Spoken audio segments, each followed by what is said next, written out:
Well, along with hearing about Johnny Cash and the Tennessee Three, now we have an opportunity to hear a little bit about the Carter family. And with me is Helen Carter, one of the primary members. Thank you. And Helen, we've been talking to Johnny and about Johnny, so not that we don't want to hear more about him, but I'm interested in hearing about the Carter family and the background you girls came from. Well, we started, most people that are familiar with our family at all know that my mother started recording in 1927, and then about 39 or 40, it was 39, we went to Texas and started working with her, and we were just little bitty girls, and we've been working ever since. And so we just keep going. You know, it's just something that you're raised with, and we love it. We really love the people. Well, your mother was renowned as an instrumentalist. She was a fantastic musician. Are you girls all instrumentalists also, as well as singers? Well, I play quite a few instruments, not near so well as my mother, but my mother played so much guitar. You know, I didn't realize how much she played. I've always played the Wildwood Flowers since I was a little girl, but she also played blues. She played what we call flat pig. Mother called it a braille pig, but I think they call it something else now. But anyhow, she played a lot of single string things, but bluegrass kind of. But Mother did an awful lot of guitar playing, and believe me, I'm finding out just how much she played by trying to learn some of it. You can appreciate her talents even more. I really can, and the auto harp, I love the auto harp, and I've only worked a little with it. June plays it on the show, though. She plays real well. Is there another generation, aside from Johnny and June's, of the Carter family coming along? Well, Anita has 2 children. She has one daughter who sings really well. If you've heard Anita sing, you know she has a beautiful voice. And June, of course, has the 2 daughters, Carlene, who is recording now for Warner Brothers and doing a fantastic job. She's a great writer.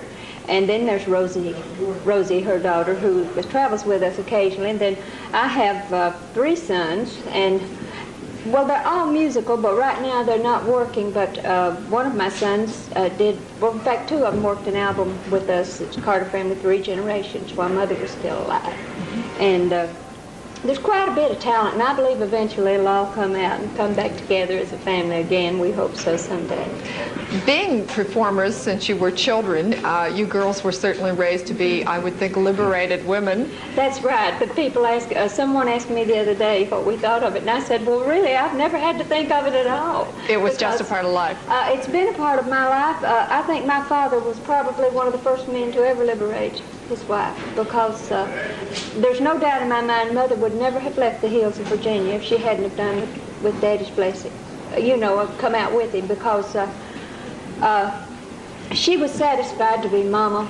She was always a mother to us in every sense of the word. I mean, she did our ironing. She made our clothes. She saw that our hair was combed. She drove the cars. She put the shows on. She taught us everything we know, really.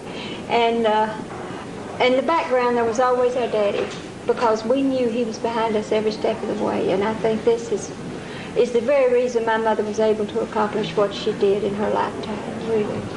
Is it difficult for you girls, being the prominent show people in your own marriages, where it's different? The husband didn't quite take the wife along. Well, my husband, thank goodness, seems to understand real well. We just celebrated their 29th anniversary, and we had 4 boys, and he has never stood in the way of my working, and I'm really thankful for that, because he knew when he married me that was my life, and he's never dictated to me. He isn't in the business. He's worked with several entertainers as a pilot, and he's a pilot and owns his own business now back in Nashville, but he doesn't go with me as much as I like. But he's really been really great about it, believe me. In John's book, he attributes so much of his Bible learning from your father. He said Pop Carter taught him everything about the Bible. My father, someday there really should be a book written about my father, because I don't know how familiar you are with our family, but my daddy was a remarkable man, a very brilliant man. He was a Bible scholar. It's an unbelievable Bible scholar, really, and he had thousands of books on the Bible. And on top of this, back in when we were little girls, there was no electricity in Fort Valley, so my daddy put the first electricity in that part of the country. But this was the kind of man he was. He wanted to touch everything, and he could wire a house and put electricity in a house as good as he could fix a radio or a television. He was a railway mail clerk until 1943, and he had a health retirement. But Daddy was never idle. He enjoyed landscaping. He was, as I said, a scholar, a real brilliant man, and I think one of the finest men, not because he's my daddy, but because he was just a great human being. And of course, if you knew my mother, she was an exceptional woman too. And I don't know whether you ever met Mother. No, I never met either one of them. Believe me, there's no way, I don't think any of us would ever be able to even begin to start to follow in her footsteps as far as film in any way, because she was a remarkable woman, really. Well, I was impressed when I read that when John was going through his really difficult times, that both your parents, as well as June, came to his help, lived under perhaps not the most desirable conditions, so that they would be there if he needed them. They had a lot of faith in him. They really did. And my daddy, if you'd known my father, we were brought up very strictly, very strict. And there were a lot of laws made down. You don't do this, you don't do that. You have to live better than the next girl because you're being watched. This was our life, all of our life. And it was a discipline that we had to follow all through our growing up years. And it got rough when you were a teenager, as we were. We grew up right in the business. And I'm so thankful that my mama and daddy were able to give us the values they did. And they were just great people, and they believed in John, and they were right. And in fact, we know they were right. Everyone does now, but they were just fantastic people. I'm awfully proud to say that I had a mother and father like I did. And wasn't there any sister rivalry with June becoming Mrs. John Carter and John Cash and moving up to the forefront a bit? You know, so many people, everybody knows who June is. And they all know Anita. My sister Anita, anybody who's familiar with our family knows she has this beautiful voice, perfect pitch, everything, you know. And we never had that kind of rivalry in our family because Daddy, the first thing he instilled in us was the value as a family unit. You know, he said, what you put in the show together, you get out together. And if one of you sings better than the other, this is something I guess we learned at a young age, and I'm really thankful for it. We never had that. We've never had, as far as I know, I would say that we have never let the sun set on any kind of disagreement between us in all the years we've been together, because we were raised that way. So his philosophy was if one excels, it benefits the whole group or one unit. It's for all.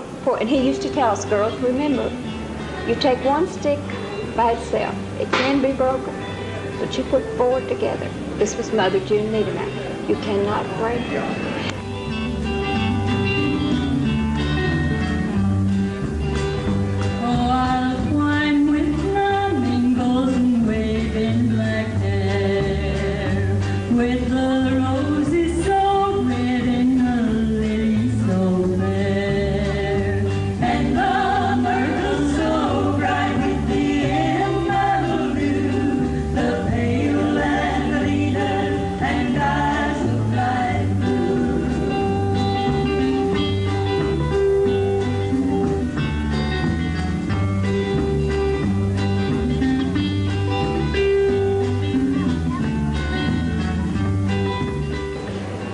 There were times when I was dating, I would much rather date than to go and play and sing, you know, but Daddy was so right, you know, because we're a unified family, and you can tell it, because we really love each other. We have a love that I think that is really outstanding, especially for people who work and do this, and it carries on into John, you know, because we're all very close, everybody is. Now with hindsight, it's easy to say that those years of performing as a child were good for me and I enjoyed it, but there were resentments at certain times. Oh, I remember a couple of times when I would say, why do I have to work all the time? Why can't I go to this place, go to this prom, or go to this dance or something? Daddy'd say, no, you have to work. And there were times that I would say, oh, I just wish I didn't have to work tomorrow. But I tell you, we were disciplined to such an extent that even if I was ill and unable to go to work, I would lay in the bed wide awake and feel so guilty because I wasn't there doing my part. Because I played the lead instruments. See, I play accordion, guitar, piano, a little bit of auto harp, a lot of instruments, and I always played the lead on the accordion back in the years when Chet Atkins was working with us. And I sung all the parts, and if one was out, I could usually cover them, but I guess I had a real strong sense of what was expected of me, being the oldest girl, which I am, by the way. I'm sure you guessed that. But I loved it. I've loved it all my life. It was always something that I can remember in the years when my mom, you know, it never dawned on me my mother was famous. I don't think it truly dawned on any of us. We wondered how she got in that machine, when the talking machine, you know, we call it the talking machine, the Victrola, you know. We wondered about it. And but it never dawned on us she was any more than our mother, because there was no difference at home, none whatsoever. She only, when she left the country, she was gone like 3 seasons. There was always our grandmother or our aunt with us, and then we traveled with her when we could, and we started when I was 12 years old.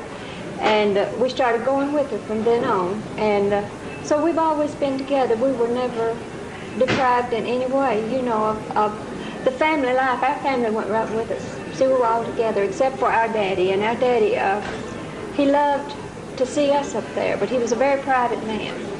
And the last time that I remember Daddy being at the show, we called for Daddy to come and take a bow, and we couldn't find him. He was back in the corner somewhere. He didn't care at all about the limelight. He just wanted us up there. That was all. Well, I agree. He was a unique man, and especially for those times. He truly was. And I know when we lost our mother, and of course, you know, there was we got so many beautiful messages from the people about what a great lady she was. And of course, we lost our father 4 years earlier. And all of us at that time, I think every one of us was very conscious of what Daddy must be thinking, how he would feel if he could just see what an impression his maid, which is what he called Mother, was maid, what his maid had really left behind her, you know. And he seemed to be very satisfied just knowing that she had done that, because he knew she was a remarkable woman, you know. Well, I think you touched upon something that perhaps you might make your next project, is writing a book about your father. Oh, you just can't believe some of his. He learned to water ski at 58. He drove a Ford GT with 4 in the floor when he was 75. He was a very young man, you know, always right up to the end of the show. Great man, really. Well, if you ever come out with the book, we'll be sure to buy it. I appreciate that, and I will really think about that. And Helen, we appreciate you sharing your time with us before the concert tonight. Thank you so much. Thank you so much. It's been great.